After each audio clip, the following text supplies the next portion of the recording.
program. Wadud, sir. Dr. Tushar, I think it's superfluous to introduce Hafiz Bhai because we are so long together in this program. Anybody who is actually here knows about him. But I will ask the audience who is a newcomer, just listen to him and find out how a teacher can be wise, as well as articulate, as well as funny, as well as entertaining. That's how education should be, both entertaining and illuminating. Ladies and gentlemen, this is Professor Chowdhury Hafiz Ahsan presenting you with interesting ECG cases. Hafiz Bhai, the field is yours. Thank you. That was very nice.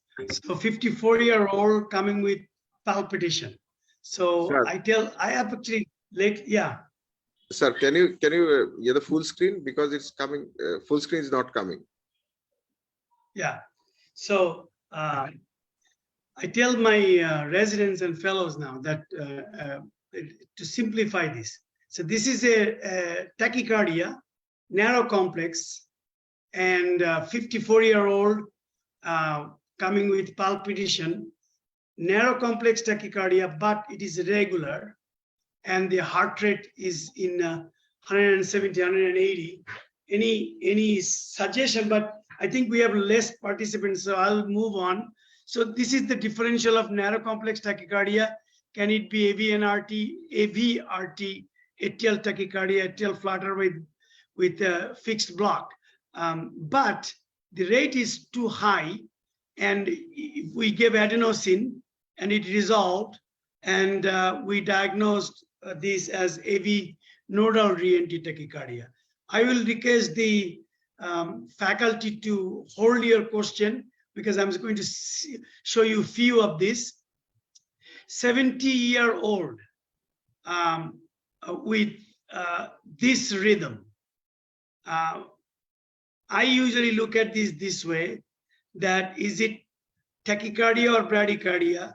It is regular or irregular, or is there any pattern in the way the relationship of the P and the QRS? So here we are seeing sometimes it is progressing to longer PR and then drop, and sometimes it is 2 to 1 and drop. So what will be the diagnosis?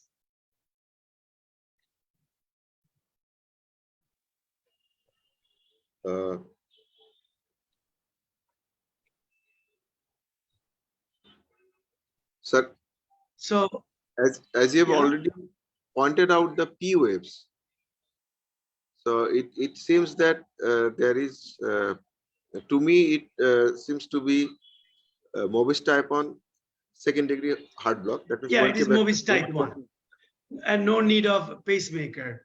And this is funny. I'm just giving you some what I call the appetizer, and then I'll give you some cases. So these are the appetizers. Why the pacing spike so big?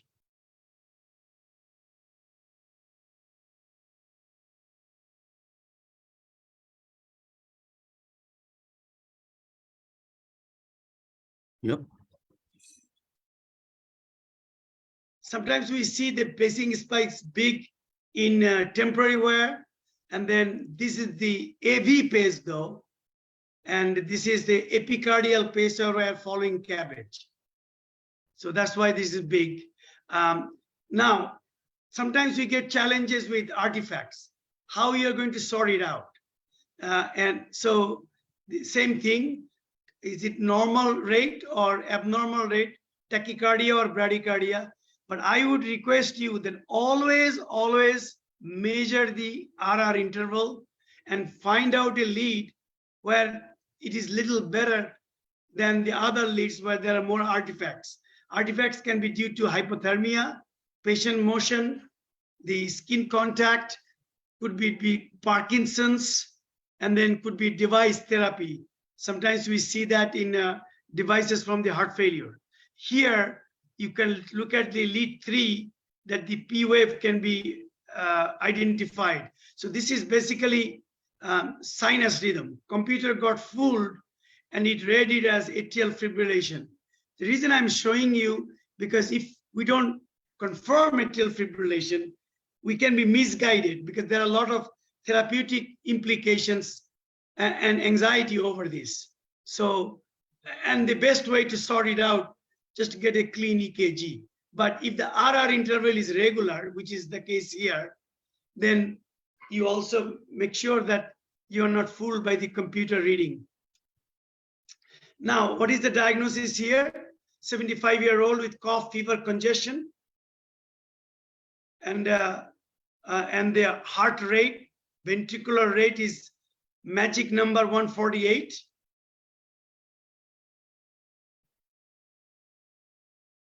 And then V1, you can see the P wave very distinct. However, lead 2, in the rhythm lead, it looks like a little bit sawtooth appearance.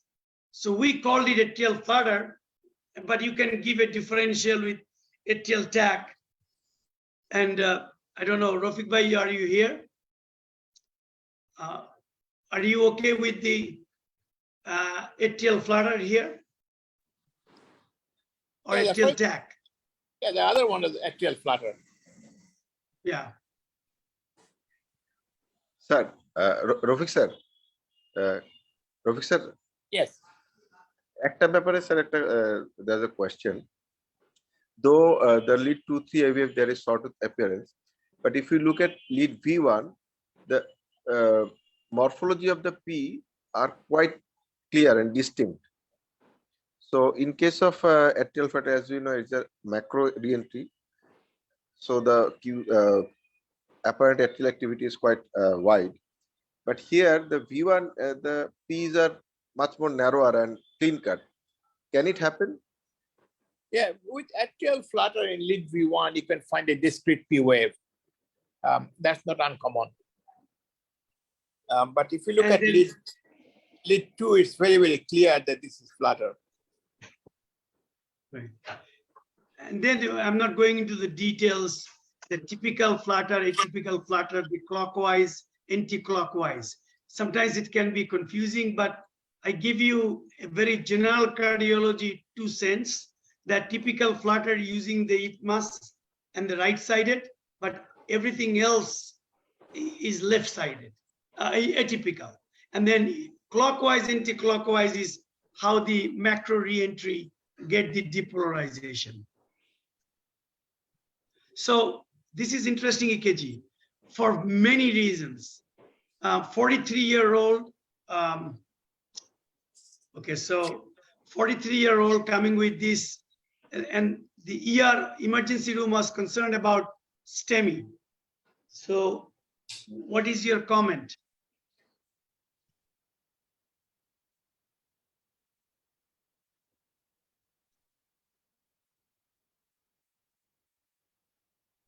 Again, sir, if you follow your dictum or follow the dictum of ECG, the rate is at around that 150 range. Okay, And the ST segment that is presumed to be elevated is not the typical ST elevation that we see in MI. okay. So again, I go for So a couple of things, right?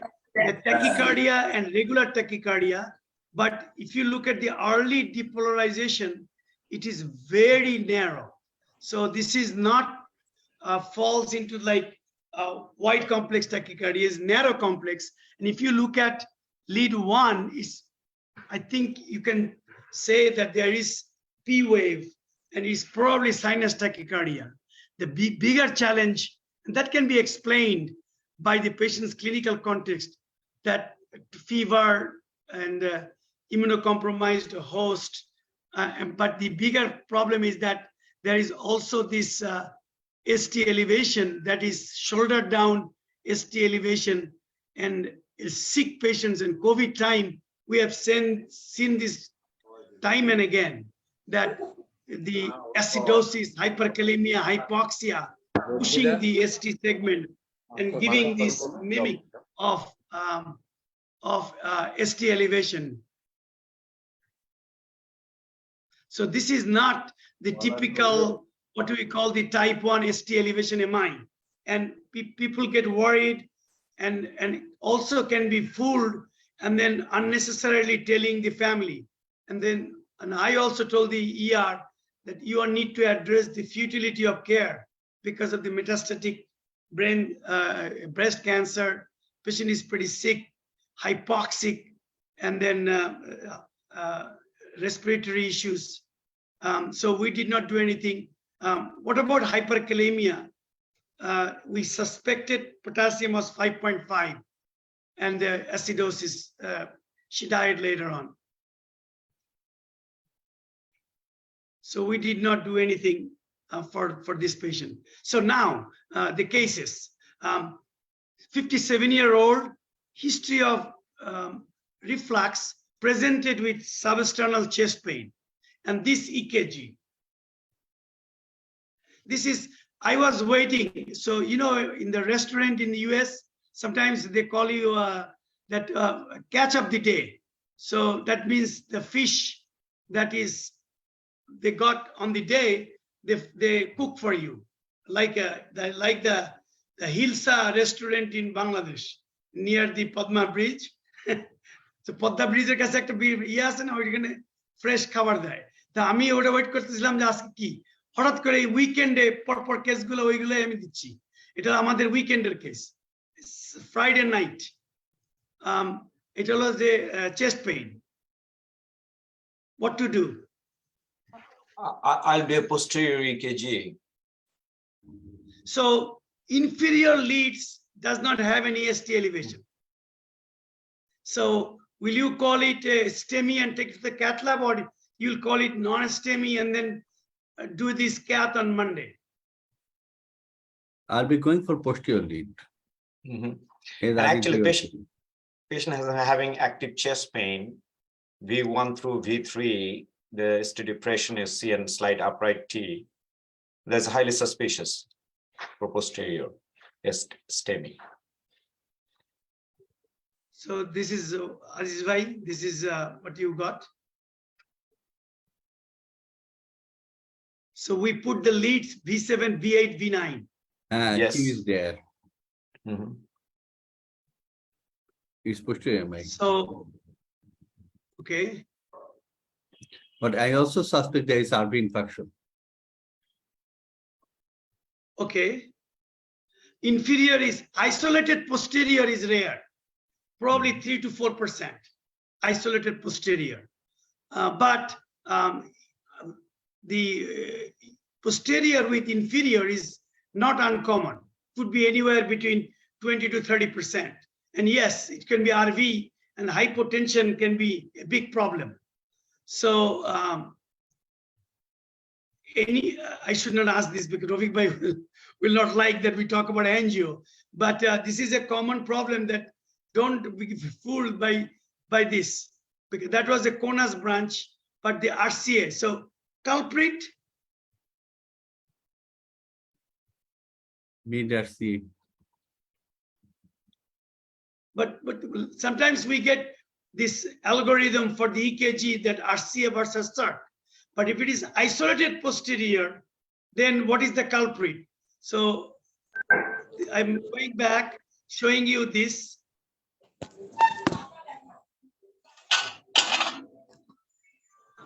And then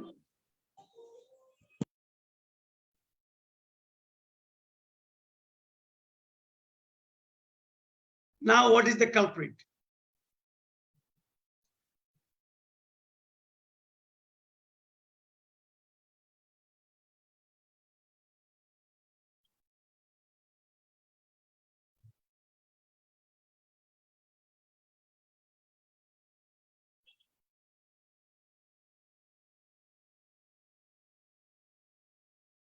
So late in the injection for the CERT, there is a dye seeking in the CERT, and I knew that it is a posterior, isolated posterior, statistically speaking, more likely to go for the CERT, and we actually went for the CERT and then we opened the circ, and then RCA is totally Renthrop grade 3, full collateralized.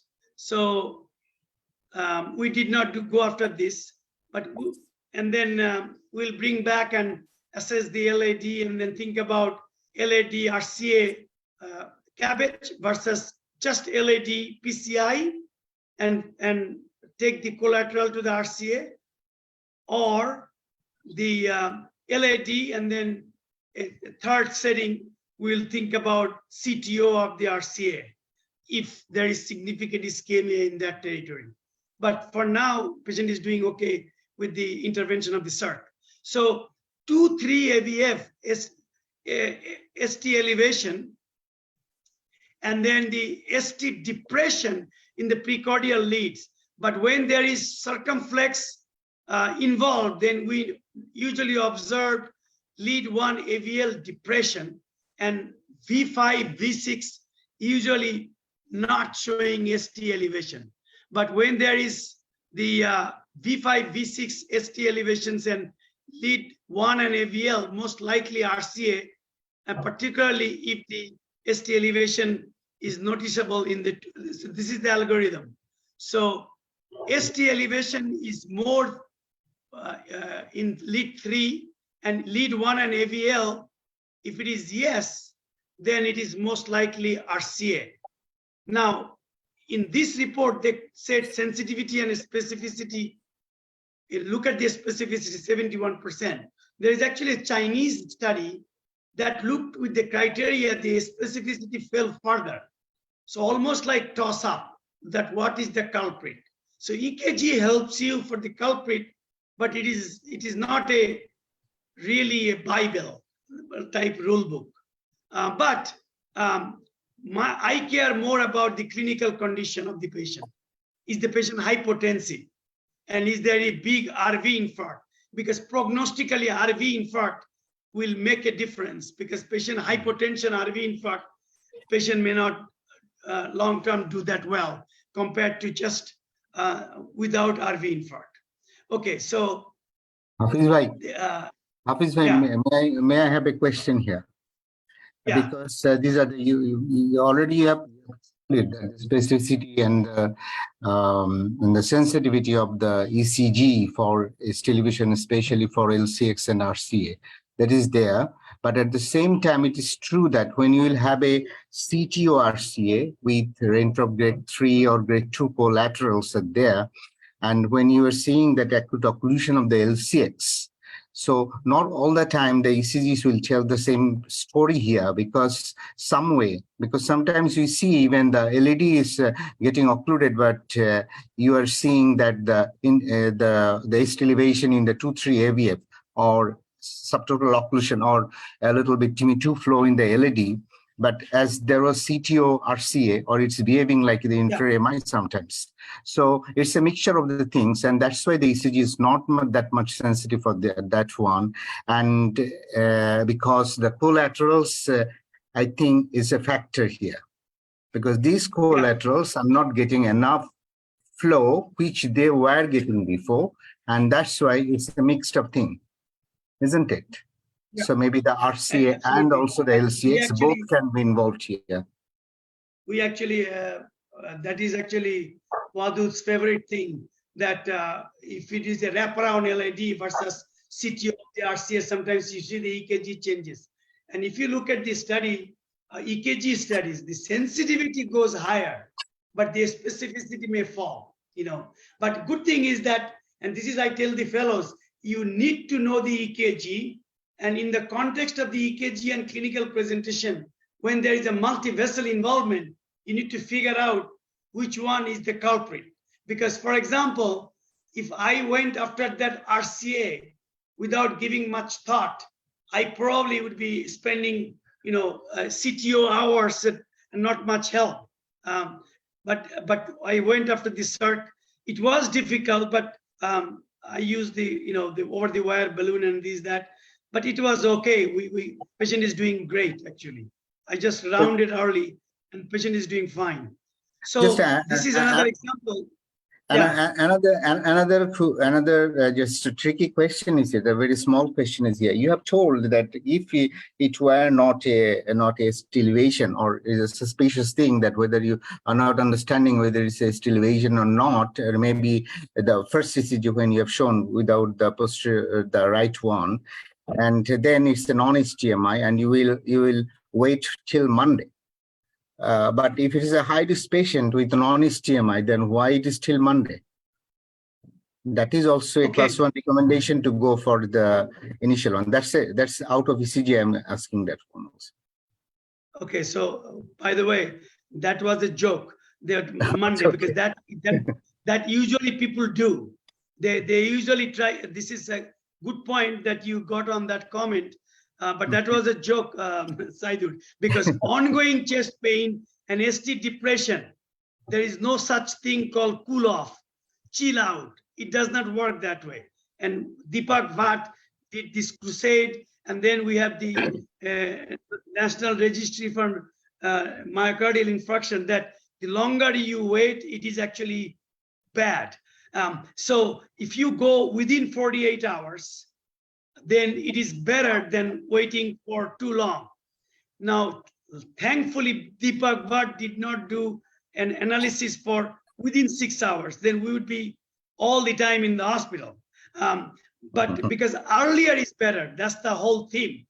And at the same token, if you look at the hot non-STEMI, or what we call the Braunwald's classification, where he says that if the patient having ongoing pain, dynamic EKG changes, rising troponin, non-sustained VT, decompensated heart failure, cardiogenic shock, those patients you don't wait. Absolutely. Good point.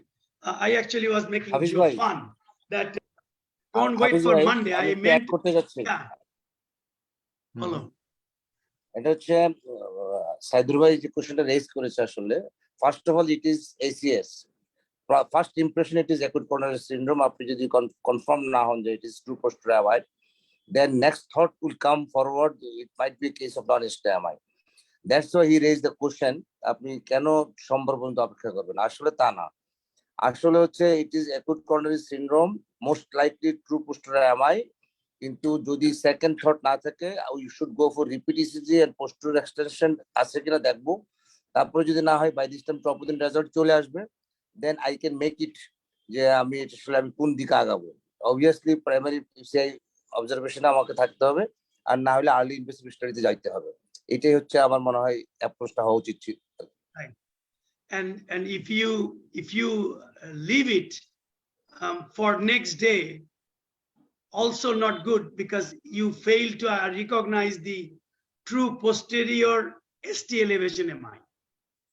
আর এখানে এটা হচ্ছে true posterior আমি I am sure প্রথম থেকে ছিলাম যেটা বলছিলাম এখানে কালপ্রিটটা হচ্ছে LCX এখানে কোনো ডাউট নাই অনেক সময় কনফিউশনাল স্টেট যে RC এবং LCX both are occluded but which one is the most likely culprit if you look at the EKG it is truly gives you a clue for true posterior MI most likely than understood otherwise second thing if you look at there is no ventricular flow in LCX but there is some ventricular flow in RCA so it gives another clue that LCX is the culprit vessel so finally if you open it up then it gives you a clue if hemodynamics improve that definitely it is proven that it is the culprit vessels yeah that is the final thing like myocardial viability you do the cabbage and the LV gets better then you know that you are right how about LV not getting better then you say oops I did a misfire so right. Pain resolution may not happen then you may need to go back if you did not get the culprit right but here is some clues is that R wave is tall in V1 and then suddenly V1 TU is upright and ST depression these are clue that there may be a posterior and if you then do what Wadud was suggesting that posterior leads V7 V8 V9 then your pickup rate will be high and usually it is not a problem if you see the inferior is elevated then you know that infra posterior association is not that uncommon. But if it is isolated posterior, then it may be a problem. Somebody is saying, can it be myopericarditis? The question is, it can be in the differential, but for myopericarditis, we don't have any other clue that PR depression, AVR, ST elevation, and in myopericarditis, usually it is not that localized in these 7, 8, 9. Localized pericarditis is pretty uncommon unless like trauma or post-CABG. Usually it is global. And I'd like to make a small comment on that from my clinical experience, that whenever you see slight ST abnormality, V1 to V3 leads, or up to, it could be up to V4, and there's a clinical scenario there, please do be suspicious for posterior MI at least, and try to do right, a posterior ECG, because otherwise this is the most common MI that we miss. In clinical scenarios, suggesting even minor ST abnormality, maybe not classic that we see, depression, do repeat EKG, like in 15 minutes, 30 minutes, is ongoing chest pain.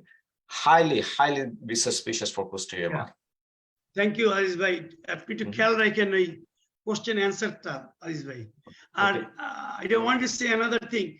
STEMI has two parts, ST elevation and MI part. And I have said this so many times, and I will continue to hammer it. The MI part is clinical.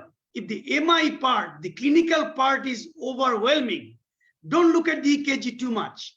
On the other hand, if the EKG part is overwhelming, then look at the clinical part as that this, patient says it is epigastric belly pain. No, if the EKG is slam dunk inferior ST elevation, sometimes they may have nausea, vomiting, and some epigastric discomfort. It is RCA. So the overwhelming evidence of EKG, good. Overwhelming symptoms, think about it. The rest is need to correlate. And that's why this whole session, the EKG basics and beyond, that's the beyond part. Now, this is a complex issue, but it is from yesterday. And I thank my fellow Dr. Chris Susu to put it together last night for me.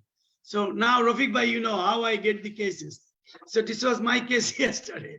So out of hospital, B fever arrest, right? One shock, the return of circulation, but mentation obtunded and little bit of respiratory problem. This is the EKG after the shock. Comment?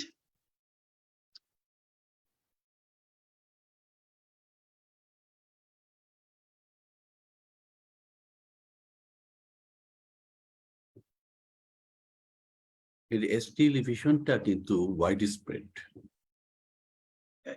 ST elevation in the precordial leads and also in lead 1 maybe, right? But what is worrisome is that probably sinus tachycardia. And sinus tachycardia is a bad thing following this. So patient is intubated and what to do next? Mentation obtunded, downtime, the CPR time more than 10 minutes. So what to do?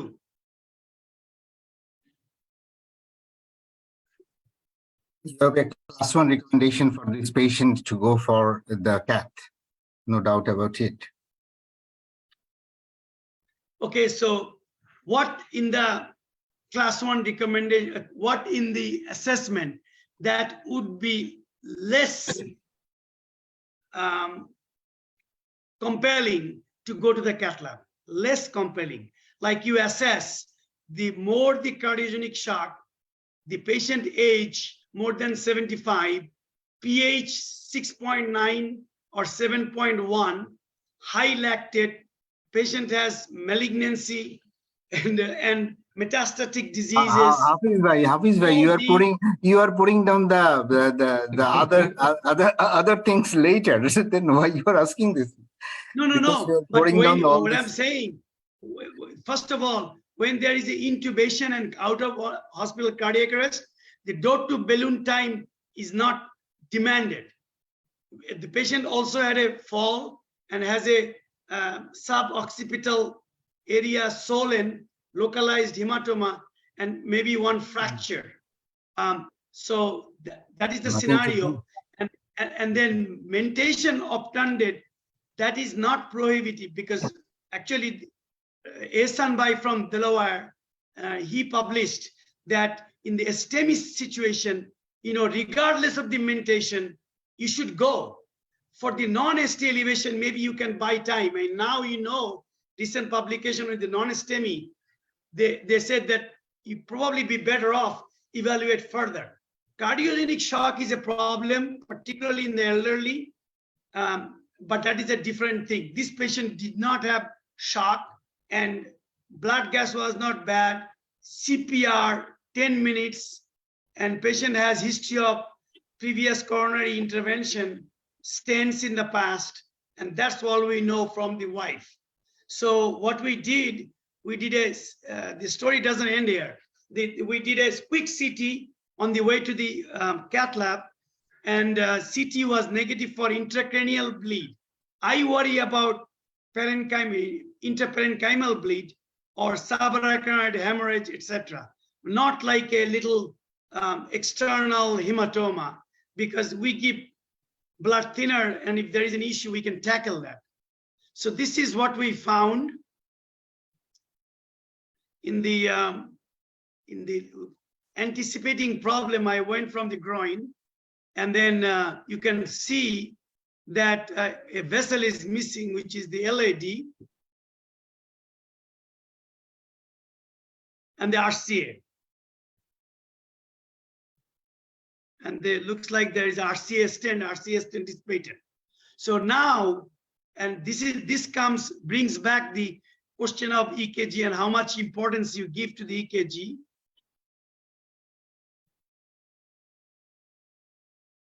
We did a delayed panning. Okay. So this is the echo. LV gram. I'm going to show you the echo. Will you do? There is always this question about, does LV gram helps? By and large, if there is a good ultrasound, I am okay, but I try to assess the EDP, particularly sick patients. That gives you a lot of information. And I have a very low threshold for doing a quick right heart. And if it is a shock, then mandatory right heart. But I'm telling you, but that's at the expense of 30 or 20 or 30 cc volume overload. Yeah. Kidney came out okay. So this was the contrast echo, right? Now you can see that whole apex is out, rather dyskinetic as it is. So I did a quick EKG in the cath lab. So you saw the EKG before, and now LV is almost like a dyskinetic aneurysmal. And then you remember the EKG on presentation, and now the EKG after the ventriculogram. So what to do now? And then I have a question for Rafiq Bhai. The case is not done yet.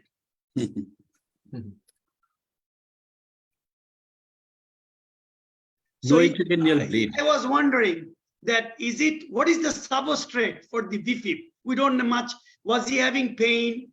Was it like and then that led to this or what? But it is very difficult for me to just say that this is LV aneurysm and he went into sustained VT-VF and had a sudden cardiac death. But that is a provocative thinking. But the ST elevation was real, and if you go back, I looked at this carefully. I went back, and that I also would request, particularly those who are doing angiogram not that long, there is no harm to go back and look at the angiogram again and again. If you look at this view, you see that there is some suggestion for that the LAD territory, there is a there is a dye seeking in the LAD. So I am convinced that this is the LAD is the culprit. So I did actually open the LAD.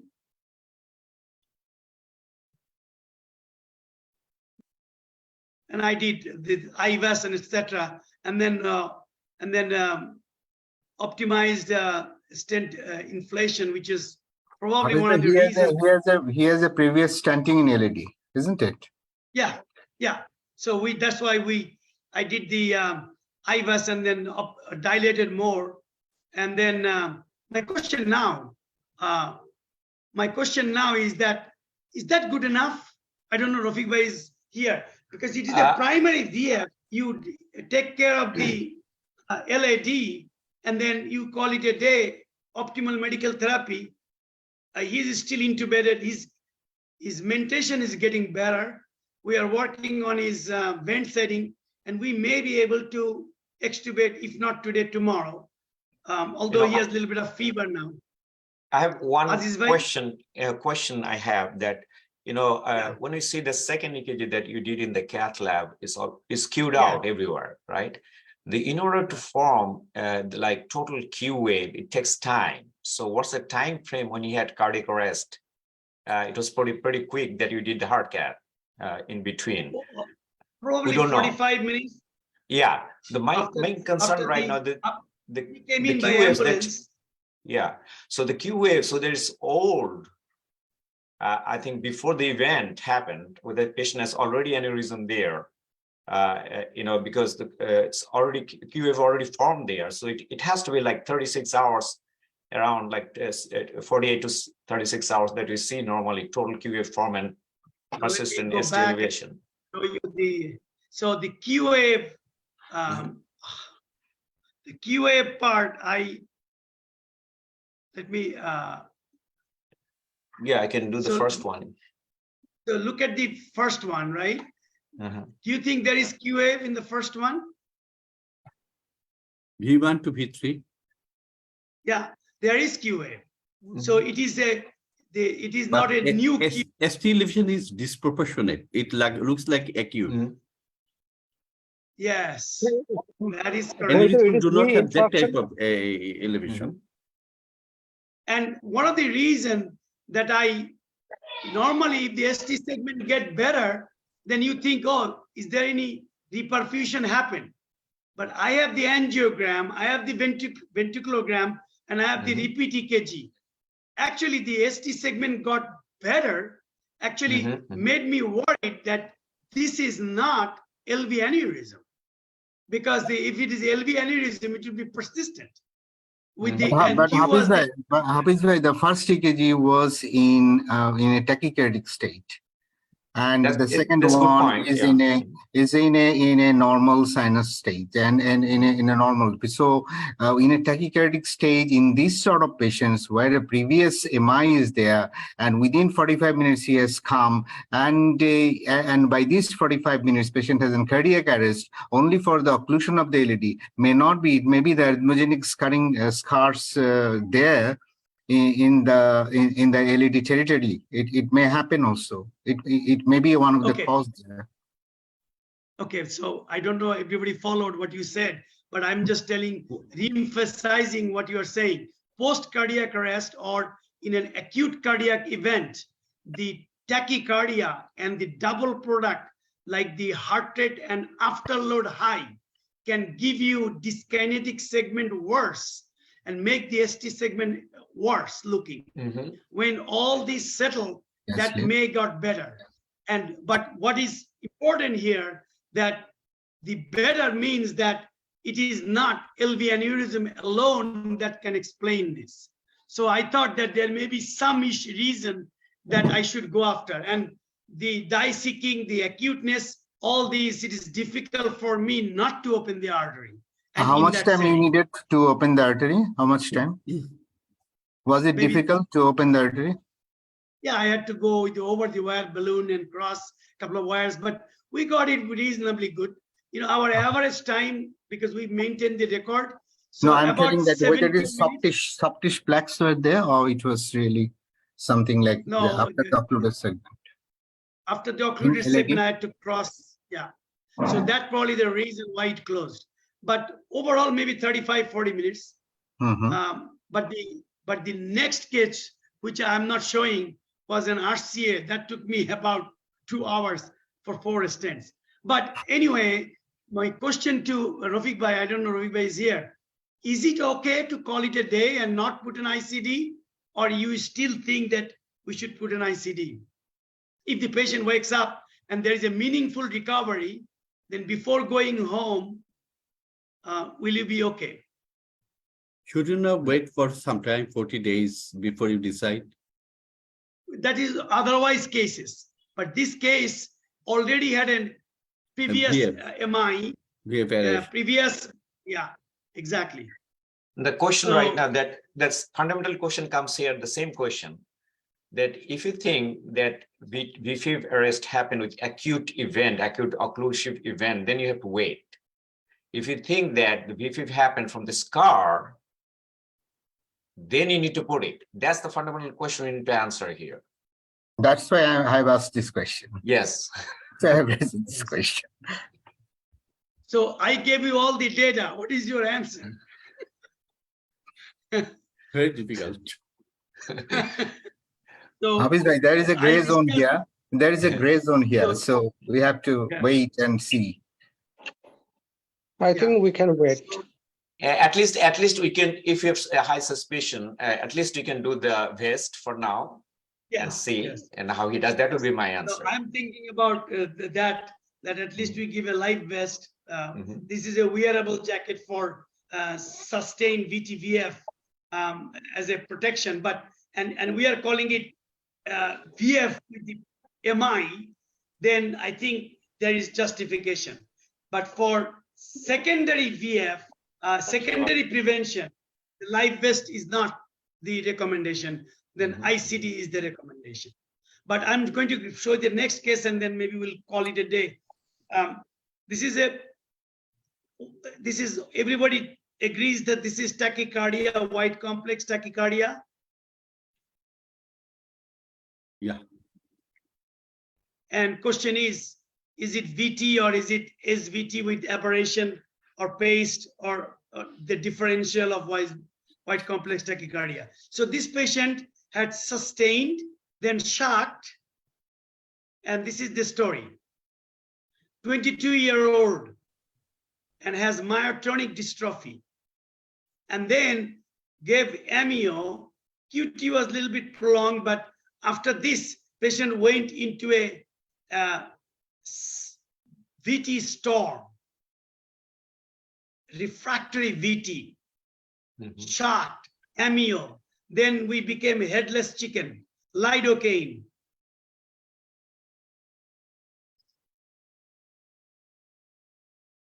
And this is the echo on the 22-year-old.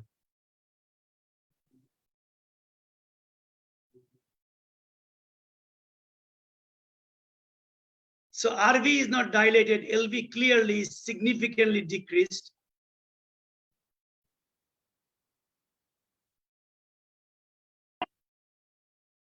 So what is the plan?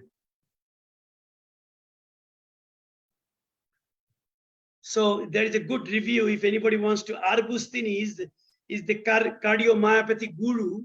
You know, he describes this morphological classification of cardiomyopathy: dilated, hypertrophic, restrictive, and then others. And that also includes myotonic dystrophy, usually gives dilated cardiomyopathy.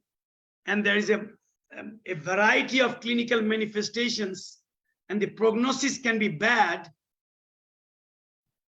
And in the EP world, this is the way they think that the triggers, the mediators, and how the substrate is going on, and how you can address this and maybe have some impact in some cases in the remodeling of the ventricle and get the ventricle better.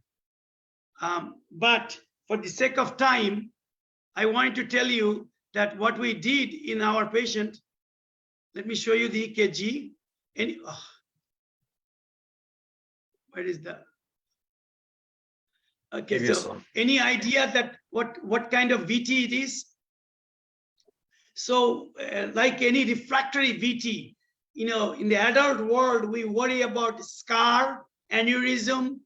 Pseudoaneurysm is also vulnerable, but it can be a sustained refractory VT, and it may not work with the antiarrhythmic shock. And then if the patient has ICD, it can really drain the generator with the repeated shock from the ICD. So it is important to address the VT and then go after the VT substrate and look for scope for VT ablation. So looks like Rafiq Bhai has left, but we thought this is right bundle left axis. Looks like fascicular VT. It is one type of fascicular VT. And then we put impella because the patient had also heart failure, and then give the LV support. And they took about 3.5 hours to ablate the VT. And patient is doing okay. Now we are thinking about putting an ICD because in case, but the patient is having some fever, pneumonia, extubated, and then we'll see whether we can put an ICD and then think about further evaluation for the cardiomyopathy. So I will stop there if any questions. Sir, was there before the EP study or radiofrequency ablation, did you try for a sympathetic denervation, which was which might be easier in that case? Which one? Sympathetic denervation. Oh, sympathetic denervation is not easy because it is a cervical ganglia. They, Dr. Shiv Kumar from UCLA, and I have worked with him, and I have sent a couple of my patients, and they have done it, and he has published as well. But it is not that easy, and he will probably tell you that same thing, that they will go after if they have issue. If the initial ablation fail, you will not go to cervical denervation, sympathetic denervation first. And But good point. Yeah, but fascicular VT probably would be relatively not that difficult to ablate because if you can find this circuitry in that Yes. area, it would be not that difficult, right? In case of fascicular VT, that ablation is in fact not quite hard. But considering the substrate and the myotic dystrophy, it is unusual to be fascicular VT. Moreover, that the morphology of the ECG doesn't fit the typical picture of fascicular VT in this case. Maybe Yeah, the, so if focus anybody is interested, close around the give a fascicular search. region. Yeah, I That's think why you're the right. ECG That in a way that the substrate and LV dysfunction is still there. So is ablation foolproof? It is not like RVOT, tachycardia, and VT, and then you ablate. You don't put an ICD here. You are not totally immune. So we'll have to protect, and therefore giving ICD. Anybody interested, I would request to read the fascicular VT and circulation, and give a search. You will get this paper, really nice. They describe about 3 types of fascicular VT, the natural history and prognosis, and different therapeutic modalities.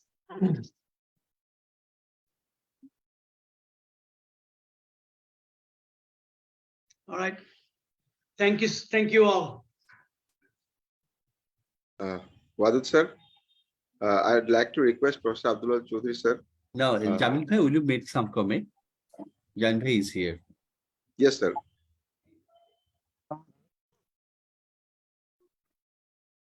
Jamil Bhai? Yes, Okay. thank you very much. Actually, always I learn new things from Hafiz Bhai's lecture.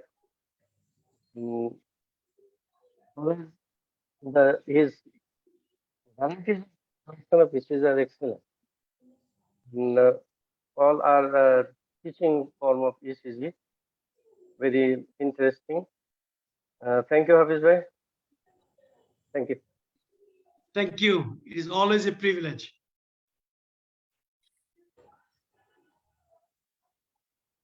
Arrhythmia এবং যে acute কেসে যে case basic বলে বোঝা যায় যে দেয়ার আর কেসে যেখানে রেগুলার কোনো ডিসিশন দেওয়া খুব কঠিন ব্যাপার।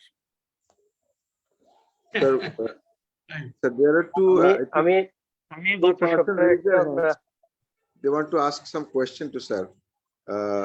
Dr. Aminul Kadir Mirza and Dr. Ikhtiar. Sir, Assalamualaikum sir. Sir আমাকে শুনতে পাচ্ছেন? হ্যাঁ হ্যাঁ হ্যাঁ sure. আমি ডাক্তার মোহাম্মদ আমিনুল কাদের মির্জা, ঢাকা থেকে বলছি। আমি আনোয়ার খান মডার্ন অ্যানেস্থেসিয়ার প্রফেসর অ্যান্ড হেড। আমি আজকেই প্রথম জয়েন করলাম স্যার। আমি আজকের প্রেজেন্টার যিনি চৌধুরী আহসান স্যারকে অনেক অভিনন্দন জানাচ্ছি এই প্রেজেন্টেশনের জন্য। অ্যাকচুয়ালি এটি খুবই স্পেশালাইজ ফর মি, যদিও আমরা অ্যানেস্থেসিওলজিস্ট হিসেবে কার্ডিওলজিস্টের সাথে খুবই ওতপ্রোতভাবে জড়িত। অনেক সময় আপনাদের অনেক সহযোগিতা আমাদের লাগে এবং সেই সহযোগিতা নিয়েই আমরা ওটিতে এবার ইলেকটিভ অপারেশন হোক অথবা ইমার্জেন্সি অপারেশন হোক আমরা ম্যানেজ করি।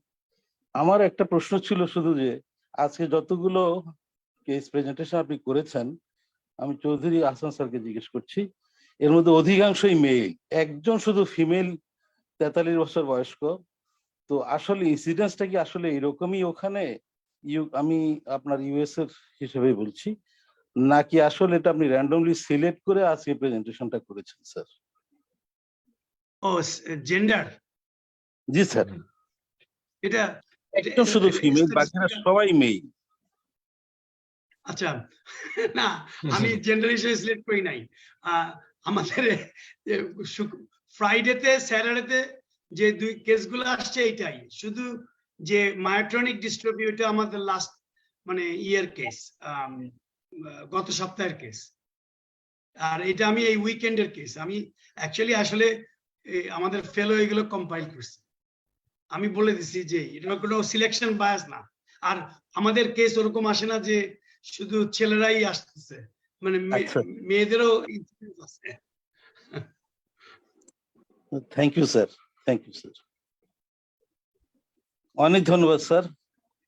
Sir, I guess আমি একটা কথা বলি যে যে পেশেন্ট নিয়ে এখন ভুগতেছি আমরা, BMI 50, Pickwickian, body weight 525 pounds, severe aortic stenosis. আমাদের ক্যাথ ল্যাবে তাকে নেওয়া যাবে না ওজনের জন্য, ওআর টেবিল তাকে ধরবে না, CO2 হাই, সে ফিমেল, কিন্তু তাকে নিয়ে আমরা বিপদে আছি। 525 পাউন্ড? হ্যাঁ।